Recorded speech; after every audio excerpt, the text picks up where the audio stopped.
now getting ready for the game of the games, and that is, of course, with our Super Bowl game coming up tomorrow between the Chiefs and the Eagles. I don't know if you know, but the Chiefs are 17-3, the Eagles 17-2 going in. This also is a rematch for them because they have been in the game before 2 years ago, which I thought was an awesome game. So I said that if they got back in and had to face each other again, it was going to be another great game because of two points. One, the Chiefs, of course, want a three-peat, which has never been done in the history of the NFL, so they want that on their record.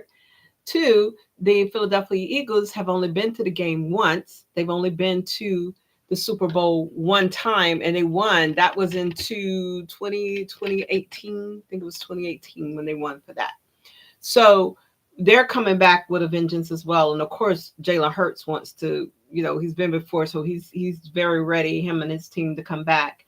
They say the game is sold out, and they also say the viewership is expected to be really off the roof. Of course, I don't know if you've heard, but our new president, Donald Trump, is going to be in attendance, and is supposed to be in attendance. In addition to, of course, we know Taylor Swift, who's dating Travis Kelce of the Kansas City Chiefs. So this should be very, very good to see what happens with this game. The Chiefs, and the reason I say that is because there's going to be so much. Of course, Taylor Swift has a younger audience that she has now added with her being with Kelce. I believe is a marketing move for the NFL because she's bringing in a client base, a fan base rather, or creating a fan base that they didn't have before.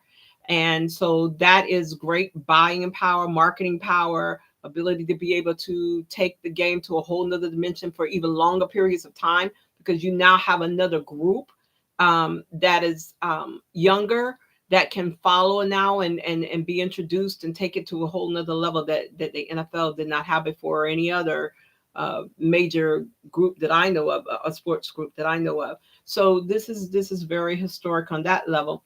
Also, I wanted to say that the Chiefs have won three, like I said, and now they're going for this three-peat. We pray for a safe game. I'm going to tell you as an outcome, I'm wearing all white because the Chiefs have white and the Eagles have white. I am not giving any information, and on this show, we don't. On this podcast, we don't do that. This podcast, just for those of you who may not know, let me just say this real quick. The reason I'm wearing the white is because I want a representation of both teams. We're not choosing who, but that's not what this podcast for. It's called Who to Watch for a reason. So we're going to be watching this Super Bowl game to see if this Super Bowl game is going to go in history in any form or fashion.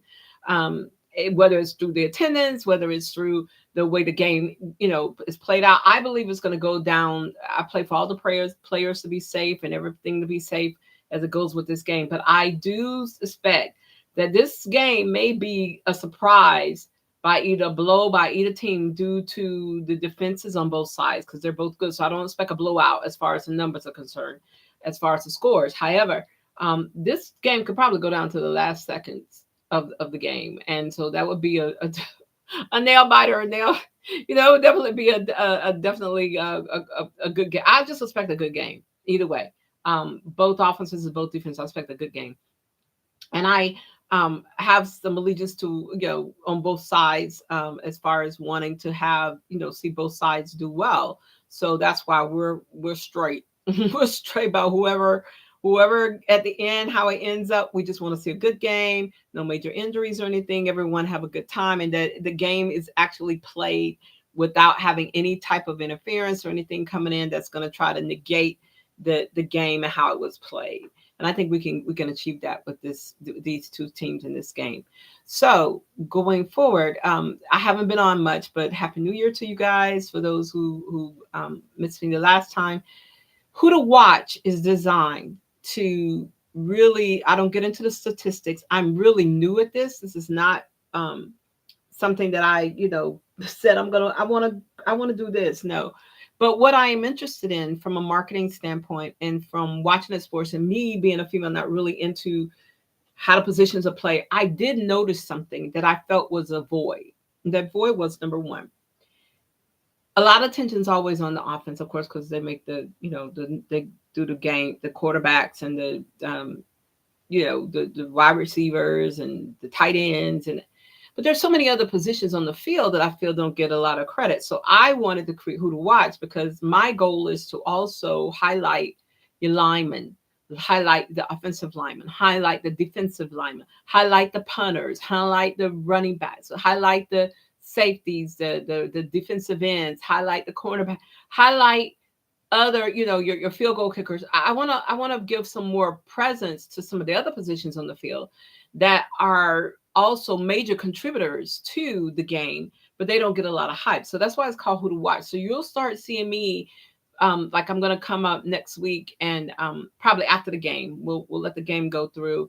I'm gonna go back and do a little recap of the Pro Bowl, a little cap of the awards that was done this past week, a little cap of the um, a few of those type of things, and in the playoffs that happened leading up to this.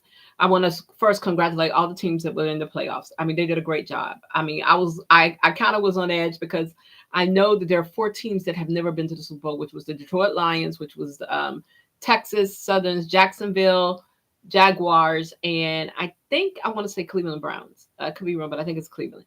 Um, because I wanted to make sure, I wanted to see some new faces have that experience. Some new 4 have never been, and so I think 2 of those were in the last little set of some of the playoffs. So I was definitely looking to see if they were gonna get in. That's the kind of thing I'm saying. Who to watch? These teams that are coming up that who have not have an experience. I didn't know when they went through the Heisman that out of when I did my research, and then I do a lot of research on this, of these things that I come forward with that has never happened, or there's a big gap in when it has happened. And that is that I think it's 33. I I think the reason I look at the Heisman because when Travis Hunter won, that has not happened for a two-way player to ever be. And then the even though Dion played to it, but it wasn't recognized at that. And then there's some other players I noticed that weren't a part of the Heisman, not even considered because they were on the defense. So I put this challenge out. I'm still gonna put this challenge out to Tom Brady. And I just saw someone called me because I put out before that I want the challenge on Tom Brady, for Brady to come up, get with his coach, former coach Belichick, maybe get with a couple of other coaches, maybe the Mannings, and maybe the coach from Pittsburgh, and get with some of the kind of get a team together, maybe a quarterback. Well, but I wanted to I said Brady should do a Brady Award for to offset, or to match but offset the Heisman. So the Heisman's going to be more about the offensive side of the ball, which is what I was told. Historically, and then when you look at the data, most of the people who have won the Heisman have been on the offensive side of the ball, majority of them quarterbacks. Then I was like, well, Brady, you played it and you're the GOAT. Why don't you create one in your name right now? Not while you're gone. When you're gone, like, no, while you're here, create something that you could look at and pull out and have a team, and you all decipher on the offside of not to replace the Heisman. Will the Heisman still have the same height of prevalence and marketing and all of that it has? But I want something to match it that gives people like the kickers, people like the defensive ends, the defensive backs, the defensive linemen, the centers, the offensive linemen, the punters, the running backs. Give them an opportunity to have a prestigious award as well, and let that be another arm of the process of the collegiate playoff, collegiate top players getting ready to go into the draft. So then those players also get an opportunity to be at the top of the draft. So that's what I saw. That's what I looked at. And I said, it's off balance to me. This is just me. I'm not in the business.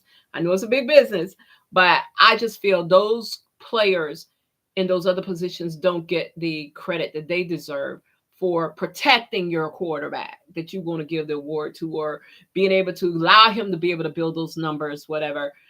Same thing with the receiver. So I want a balance, and I think Brady would be the best one to do it because he just came out of the NFL. He knows what, he played the game, and he may pull some other players that he wants to. I don't know, but they could sit down with their great minds of these times and create something for those players to be able to have an award. Or they may want to develop something like that for, I mean, I know they do the most valuable. I just saw that Josh Allen was, congratulations to him for winning the award that he received, and saw all the others that won awards. Jay Daniels won an award, and some others. I didn't go through, I'll look through some of those. But I really want those other young men who are playing on both sides of the ball to in those other positions.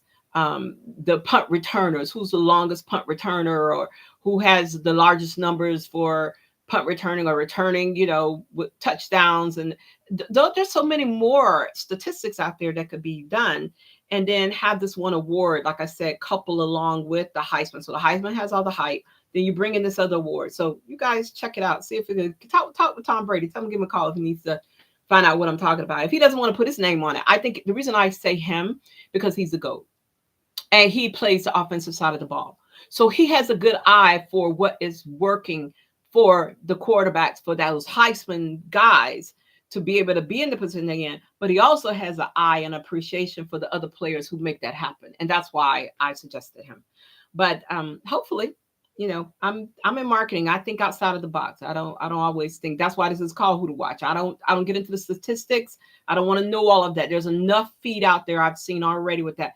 But who's going to be the one? Okay, so now we're doing the 3P. Let's say Kansas wins the 3P, right?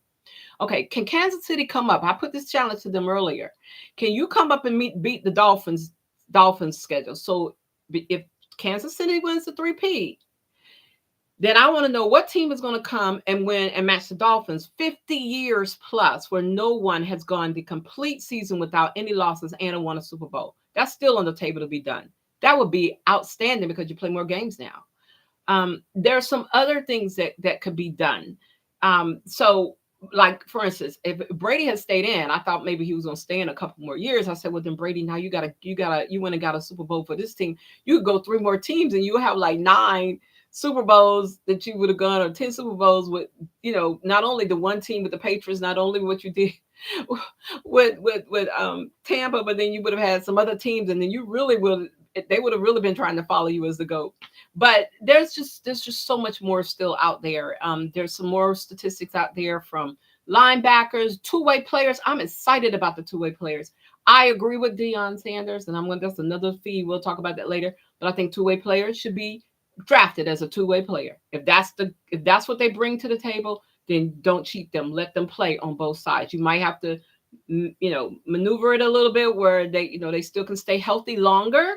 But if they have that type of, then build the two-way players, build it up, and make sure that, it's something to see what that benefits. It's not unfair. Someone said it's unfair. I said, why? It's a skill set. I mean, they already do bring somebody in to work one side, and they may go and so do it from the start drafting it. If those guys can do that, that's another element of the game that is changing now. You have players that are coming in that are strong enough and powerful enough to do that and be in a game and do that and be a very major player. So that's the other thing. Now you got to be a major player. You can't just be a two-way player and your game is not up on both sides. You got to be up on defense and up on offense, and I expect to see that.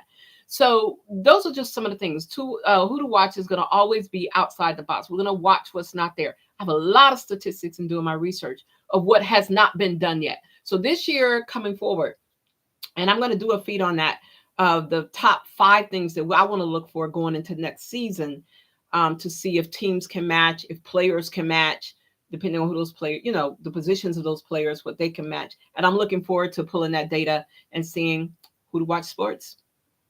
And so we'll come back after the Super Bowl game. And I expect it to be a good one. Once again, we pray for everybody's safety. We pray for the players' safety. We pray for a good game. No major injuries or anything. No injuries at all. If we can get through the game, hopefully without that. And just a good game. Just a real good game. So enjoy. Take care. And I'll see you on Who to Watch Sports. We're signing off on the 2025 Super Bowl pregame. Take care.